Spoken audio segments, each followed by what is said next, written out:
know. What do you think makes a good ball player? I don't know. You don't know?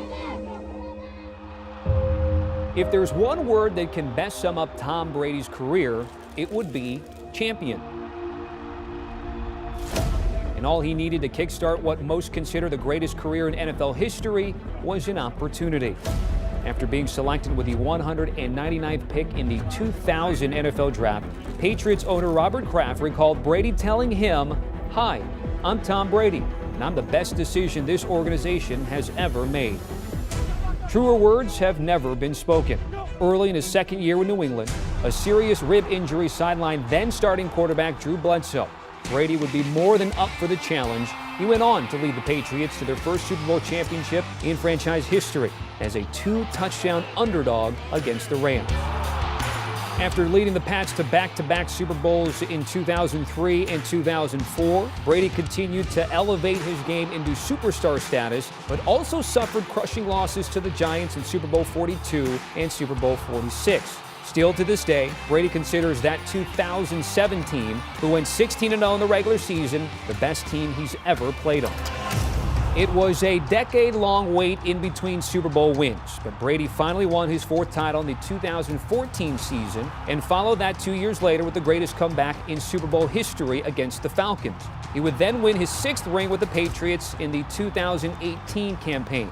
But after a first-round exit the next year, and having spent 2 glorious decades with the only organization he's ever known, the most successful player-coach combo in league history was no more. Appreciate that. You're awesome. I appreciate everything. Thanks. Yeah, you too. For years, it was debated who was more responsible for their Patriots' success, Brady or Belichick. Brady would settle that debate in year 1 with his new team, the Tampa Bay Buccaneers. Touchdown Tom would lead the Bucs to a Super Bowl title in his first year with Tampa Bay, winning a record-setting 7th ring and 5th Super Bowl MVP. My favorite ring is the next one. With TB12 now hanging it up, he leaves behind a legacy that is unmatched. The future first-ballot Hall of Famer set a standard of success that is going to be nearly impossible for anyone else to eclipse. And whether you rooted for him or against him, he made you care and helped take the league to new heights. One heck of a career for the 199th pick in the 2000 NFL Draft.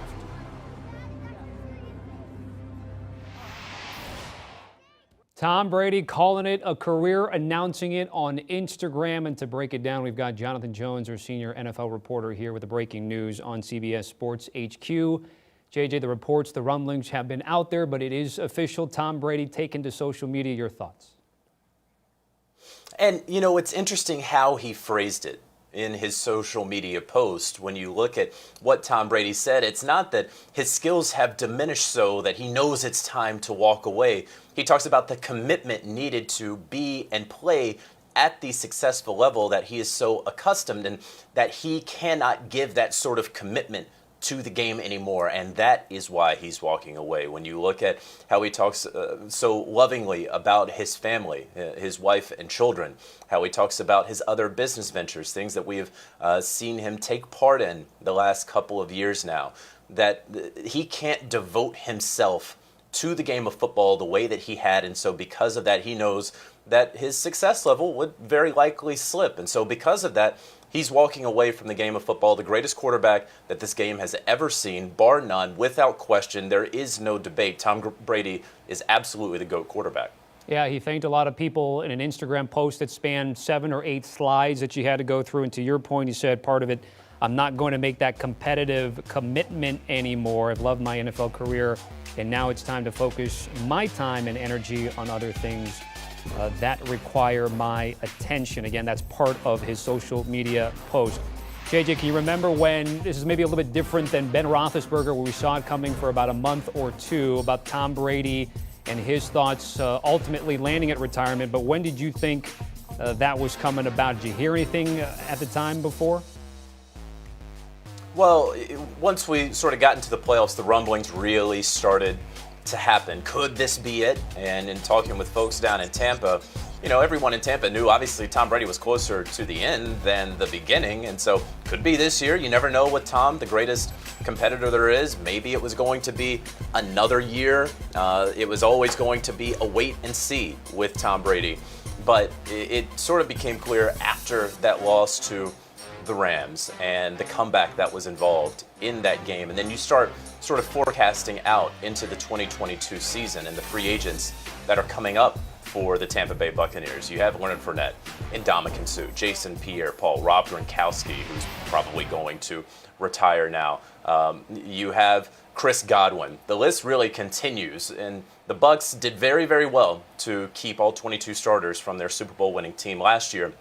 That obviously had never been done in the free agency era, had only been done once before in the previous 50 years. But it was done because of Tom Brady. It was done because these guys understood that, okay, we can come back, we can take a little bit less, maybe we have a little less security in terms of years on our contract, but we can go chase that Super Bowl ring, and we can do it because we just did it with Tom Brady in a once-in-a-century global pandemic season. When in his first year with the team, we were able to be the first team ever to host a Super Bowl and win it in our home stadium. And so, of course, those guys decided to put the band back together. It was going to be more difficult to do that after another year and after that failure. And so, Tommy, the question has been, is this the way Tom Brady wants to go out, having not won a Super Bowl, even though he participated in about half the Super Bowls that took place during his illustrious career?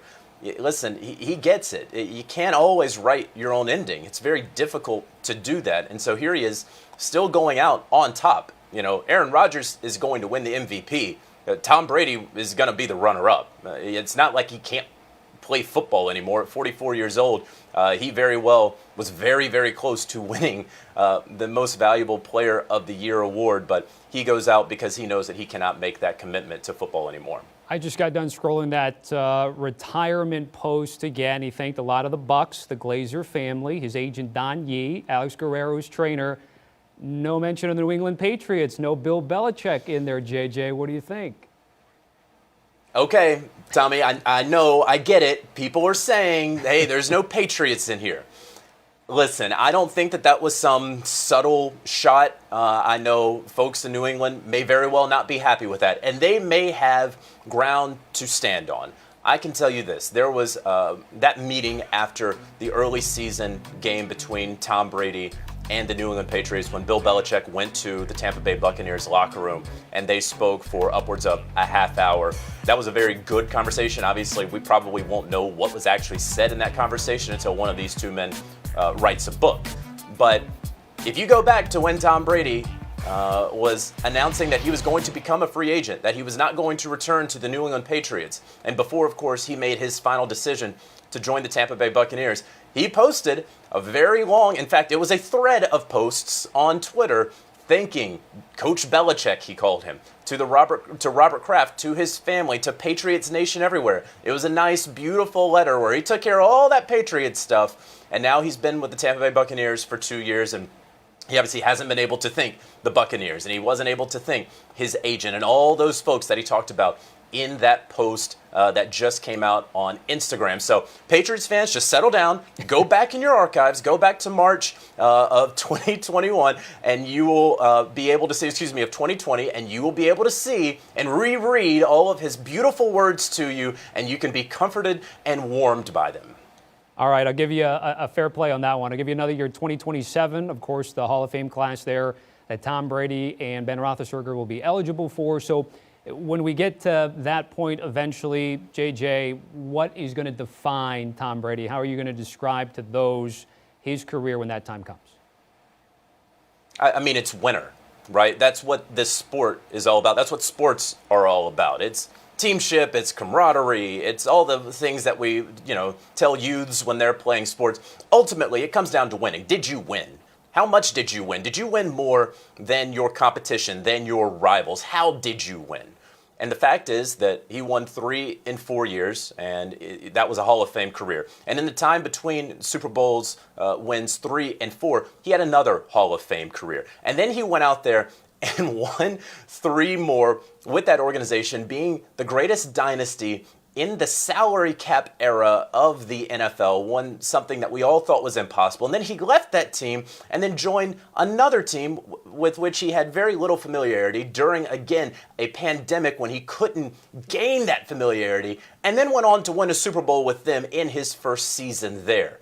So, yeah, it's all about winning. It's always been about winning for Tom Brady. And so if you define him and his legacy, I don't think there's any question. It's that. Tommy, there's going to always be questions about, is he the greatest athlete of all time because of the winning? Is he the greatest football player of all time because of the 7 Super Bowl rings? Listen, Jim Brown and Jerry Rice are going to have something to say about that, right? Muhammad Ali, Michael Jordan are going to have something to say about greatest athlete of all time, and plenty of others as well, no question about it. But when you talk about who is the greatest quarterback of all time, it's Tom Brady, and then there's a very clear gap to whoever you want to put at number 2. Before I let you go, one more quick thing. Jason Light, what does the team do, the Bucks do now with Tom Brady no longer there? Yeah, so listen, there's a whole lot of talk about how much money Tom Brady is owed and $15 million. That kind of came out last week. Don't worry about any of that. The Buccaneers have known about this. They were always going to pay him his deferred bonus of $15 million.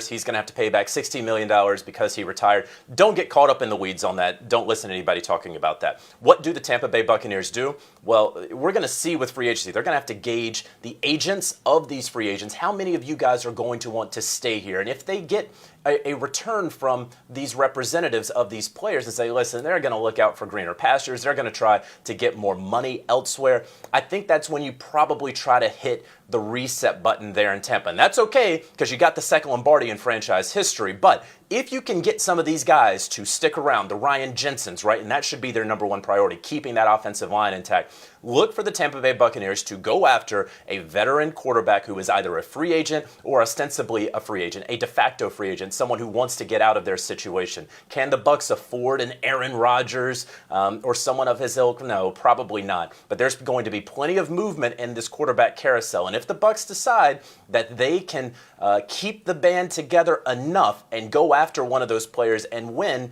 and attempt to win a very winnable NFC South, I can see that being a very possible avenue for them. They brought everybody back to try to run it back, and it's still Brady and the Patriots, the last to go, consecutive Super Bowl titles way back in the day with his first stint with the Patriots. Jonathan Jones, appreciate you here with the breaking news again. Jenny, you and I mentioned it when we were together, the morning show. You have all these stats, but the Super Bowl wins is certainly the one that is above the rest, at least in my opinion. We're going to take a quick break. When we come back, Scott Pioli's in Mobile, Alabama for the Senior Bowl. He's going to join us, 3-time Super Bowl champ with the Patriots, with Tom Brady, 5-time Executive of the Year coming up in 60 seconds. Do you want a sports network that delivers everything that matters about the game? The highlights, the picks, the instant analysis, no yelling, no fake debates, no politics. Hit the subscribe button and never miss a moment.